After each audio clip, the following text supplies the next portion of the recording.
So in some way, you lost hope in the judicial process. I never had any hope in the judiciary at any point. Why? So why do you bow then before the temple of justice? Hold on.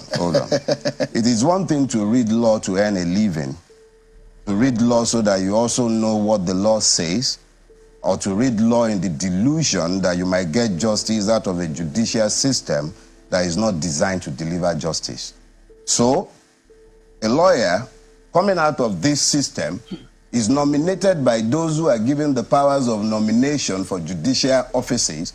It's no wonder that you sometimes find that the list of appointed judges is reflective of who is who in the judiciary. So the judiciary has more or less become an hereditary position found on who you know, who your parents are, or your political affiliations. It's become a way to settle persons who are children of the system.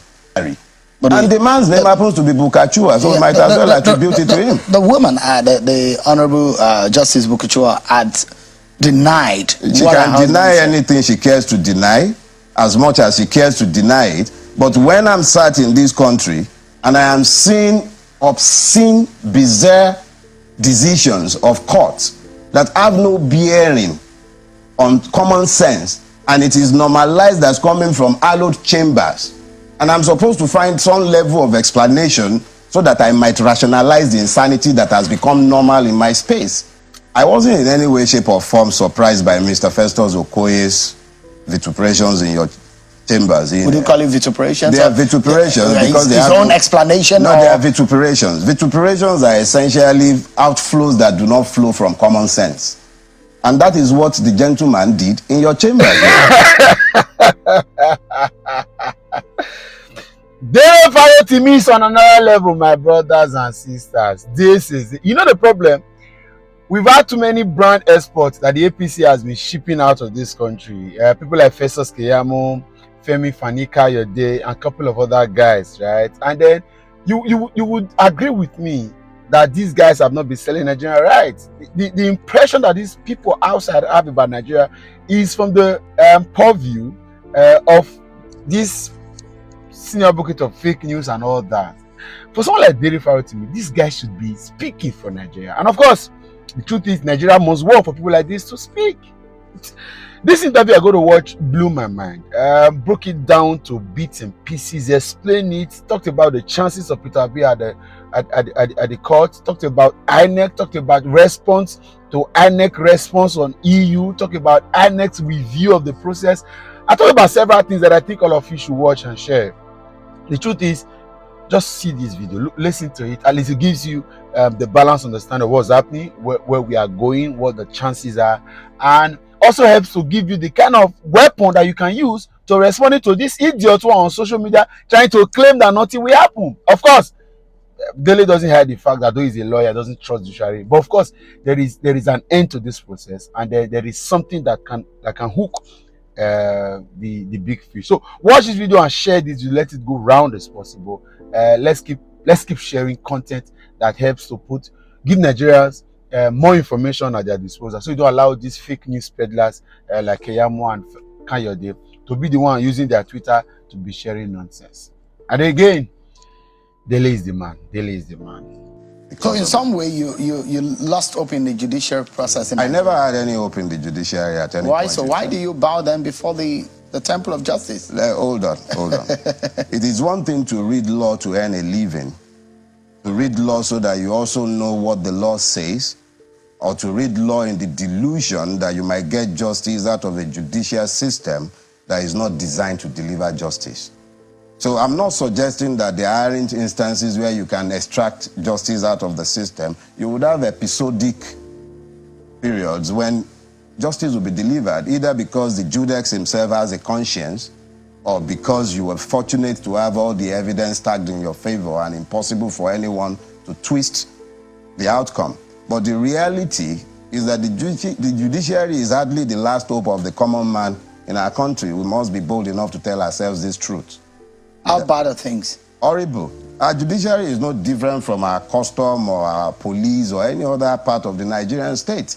Why should we be surprised that the judiciary reflects us? It is us. We are the ones who are there. So it is either we are good enough as a people to do justice to ourselves, or we are not. So we should at least tell ourselves these home truths. The judiciary is not staffed by people from Ghana, Togo, Lome, or anywhere else. They are Nigerians like me and you, bowing to the same pressure, knowing the truths that me and you know, that we sometimes find difficult to express for several reasons. Not only fear. How so? Why do you think things get so bad? I mean, there are other climes where even in the UK, in the US, you make there are extrapolation about how bad things are within their judiciary also. But I mean, why do you think things in Nigeria, especially in the judiciary, are differently horrible like you've described it? No. I didn't say especially. See, our situation is this. In the absence of the rule of law, we have become a people governed essentially by the administration of impunity. The policeman who is supposed to enforce the law, in the absence of laws to enforce, has to enforce some form of order. And the order he enforces is based on the whim of the political masters he serves. So you find in essence that the policeman is administering impunity. So when he is done administering impunity, somebody has to pretend to uphold the law, and that is the judiciary. But the judiciary in question is peopled essentially by the likes of me and you and all the other Nigerians. The appointive process has already assured problems because it's coming through the same filter that filters the same segments of society from which you and I are drawn. So a lawyer coming out of this system is nominated by those who are given the powers of nomination for judicial offices. It's no wonder that you sometimes find that the list of appointed judges is reflective of who is who in the judiciary. So the judiciary has more or less become an hereditary position found on who you know, who your parents are, or your political affiliations. It's become a way to settle persons who are children of the system. So you then begin to get the bookcasualization of our judiciary. Is that an English word? Well, we have to introduce it into our word. If we have a situation where a senator, in his valedictory speech, is telling us how decisions are made in our judiciary. And the man's name happens to be Bukachua, so we might as well attribute it to him. The woman, the Honorable Justice Bukachua, had denied. She can deny anything she cares to deny, as much as she cares to deny it. But when I'm sat in this country and I am seeing obscene, bizarre decisions of courts that have no bearing on common sense, and it is normalized as coming from hallowed chambers, and I'm supposed to find some level of explanation so that I might rationalize the insanity that has become normal in my space. So a man comes voluntarily and speaks. What he said is not, we don't need to begin to interpret it. It's not about 25% of this. He spoke unambiguously. Man was clear. Let's speak about the explanation of INEC vis-a-vis also what the EU had said. And I mean, you watched the edition of the program. And the Labour Party has been itching to react to that conversation about what Mr. Festus Okoye said. What are the reactions within the Labour Party about this? I'll say this. Since Mr. Okoye's vituperations on your show, I have not sat in any collective of the Labour Party, but I will speak as a Nigerian, of course, one who worked within the Labour Party conclave and who has had occasion, of course, to speak with one or two persons. I wasn't in any way, shape, or form surprised by Mr. Festus Okoye's vituperations in your chambers. Would you call it vituperations? They are vituperations because they have his own explanation. No, they are vituperations. Vituperations are essentially outflows that do not flow from common sense. And that is what the gentleman did in your chambers here. Let me be very clear. INEC is a public body established by law, bound to work according to the law. It advertised its guidelines. It told the world what the guidelines were going to be.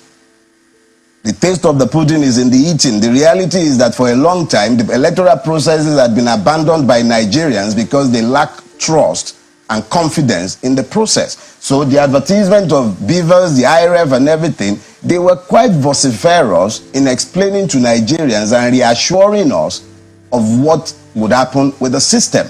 To now have Mr. Festus Okoye sit down here and open his mouth, there must be a disconnect between the mouth and the brain box for him to offer anything short of an apology, unreserved one, to Nigerians for the utter failure superintended by INEC. Let me say this. In a sane environment where people are still governed by reason, the likes of Mr. Festus Okoye should either have resigned or be somewhere writing his statements explaining to Nigerians what happened. Glitch. The question is, that glitch, is it a glitch in human brain, a glitch in the technical systems, or a glitch occasioned by the complete shutdown of human conscience? So when the person now comes here and he sits down and he begins to offer explanations at variance with common sense, as has been attested to by anybody who observed this election or was here in this country, all the evidences are very clear, and it shows very clearly that everything that should work on that day worked except INEC. The integrity of INEC as an institution went on exile. So if a person who is now purporting to speak on behalf of such an organization is so lacking in shame that he will sit down here and even things that shouldn't issue forth for, I'm no longer practicing, and I'm restrained in speaking to the case that is before the court. So I like us to stay away from the personality of it's not about so that we can just say about, let's say on the issue. And I like to take you on some of the things he said to us, that is the explanation of the commission, that the commission within its capacity did its best. And let's look at it first and foremost. One of the things INEC promised was the beavers. So the question is, do you think that the beavers worked? Everything worked except INEC. Okay, so when you say everything worked except INEC, yes, what exactly do you mean by that? Okay, I wasn't just speaking to the election, I participated. I was at the polling unit as designated. The beavers machine worked as much as it was allowed to work by human machinations. Because at my own polling booth, the first said, oh, some alphabets were not working, so they couldn't accredit those on time. We later realized that it was designed to frustrate some people into leaving.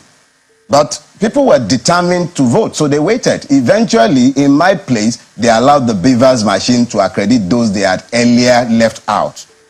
Voting did not end in my polling unit until about 8:40 something in the evening, and they did not finish counting until about 1:42 or 1:43 a.m. That's the following day. Yes. Is this isolated in your area, or was this what it was common around where you had friends, or what your party, for example? It would be unfair to everybody concerned, including myself, for me to speak to what is outside my direct knowledge and participation. I am speaking to what I saw. How many of those incidents you might find all over the country will be left to observers to say or speak to? But on the day in question, everything worked in my own space until it came to upload. And then they could upload House of Reps, they could upload Senate, but the presidential election result was not amenable to upload. To your mind, what do you think went wrong? It is very clear what went wrong. INEC deliberately, and I say this without any equivocation and with all sense of responsibility, INEC deliberately sabotaged the electoral process because it was working to a predetermined, obnoxious and nauseous conclusion. It's not about the system failing. It's about human beings electing on their own to sabotage a system. This is, if I switch off the TV screen behind you, it goes off. But it requires my intervention to go off. If you look at the 2015 election, I don't know if you participated, and you jump into 2019 and then 2023, if you look at those three last elections, how would you describe the development and the progress of our electoral process? Let me put it this way. What INEC has done is that it has more or less placed our democracy. I wasn't always convinced as to the truthfulness of that exercise anyway, but what they have done essentially is to remove the place of the citizens, the place of the voters from the electoral process. It simply means that any two-bit person that is assigned to the office of the electoral, the chairman of INEC can do exactly what the resident commissioner in Adamawa did, and unilaterally on his own, following the example of Yakubu, declare anybody he cares to declare and say, go to court. So if you're looking at the 2015 election, the 2019 election, all I can tell you is that the 2023 election is the bottom pot of Nigerian electoral malfeasance. Everything that was ever wrong in elections came to the fore in 2023, essentially because Yakubu lost his sense of shame. So when you are personalizing it, it's not personalizing. I'm sorry, Shem, I need to clear this. Yeah, because you are mentioning. I have to mention, and it's just one person in that head. He is the head. So what would you like him to? Is rotten. You think he's the to head. Blame? What blame is would an you institutional ascribe to him? blame? Okay. The blame is for the entire institution.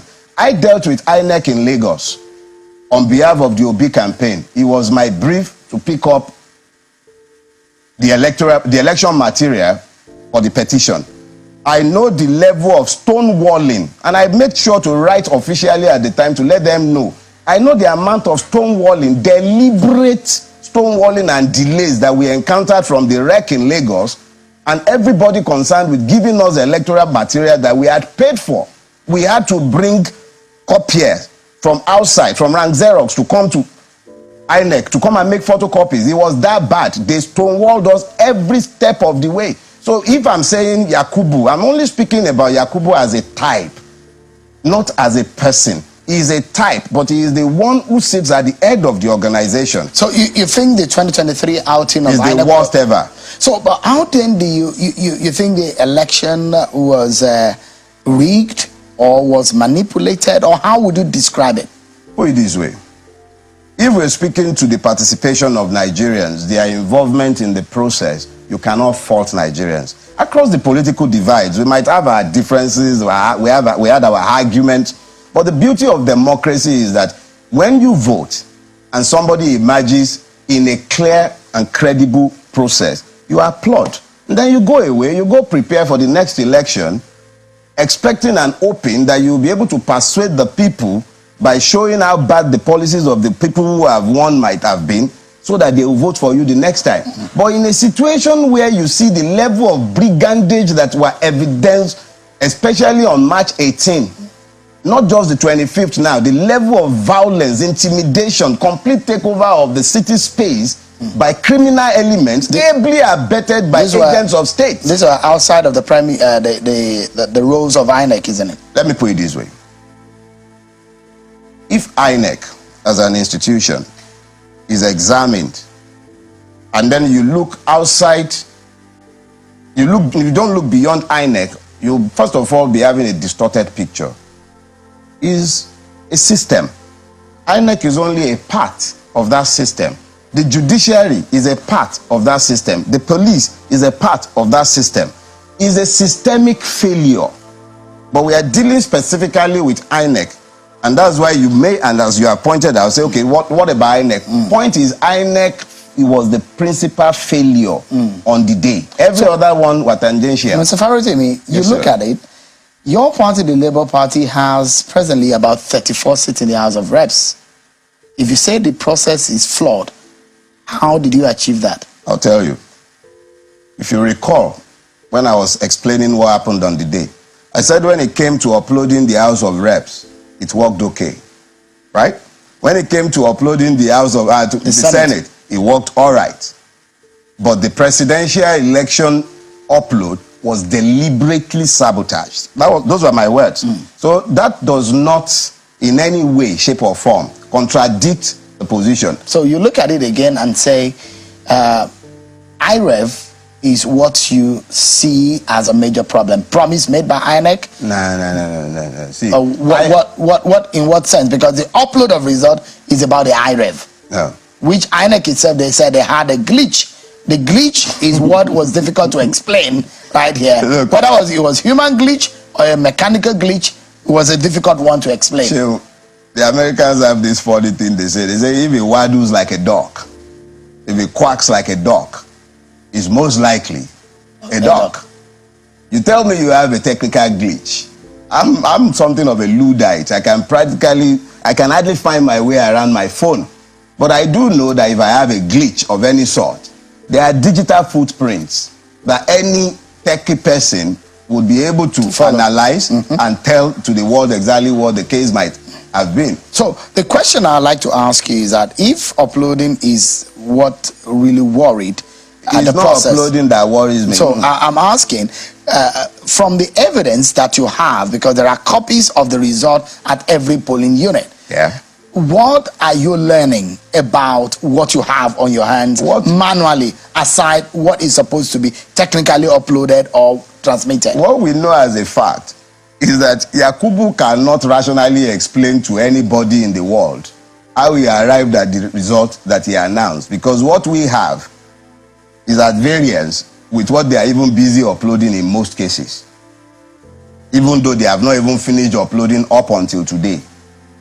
And yet, a winner was declared by INEC. So you think the original result and what we have is far apart? No. The integrity of that election has been undermined and compromised almost beyond repair by INEC, because what it is uploading on its portal, what individuals took away as from EC8A, the agents, they are not consistent. All right. So I would like us to anchor on this point. When you hear Mr. Peter Obi say, I'm not asking, that he's more bothered about the process. Yeah.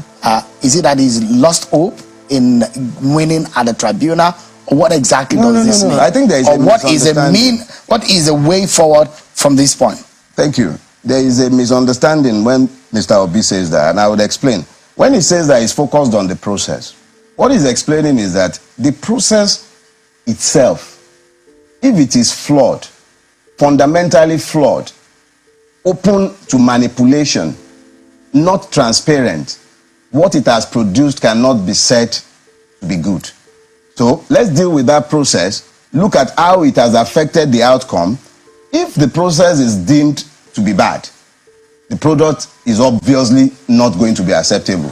It is our belief that if the judiciary is indeed the last hope of the common man, if it is not to capitulate and ensure the death of this democracy, then it must look at the process that has produced the incongruent situation that we have found ourselves in today, and then tell us, is this normal? Is this as it should be? Is this the precedence we want to set for elections in our country? That is up to the judiciary. We're hoping and believing that we have a better country. And I know that you believe in this country. Albeit you may be an angry Nigerian. But we do hope for a better Nigeria. I believe in Nigeria, and that is why I can't leave this country. But I believe in something that does not exist and has to be battered. It is up to the judiciary to help us midwife a Nigeria that we can all be proud of. I believe in Nigeria, but not in this one that is killing all of us and strangulating us.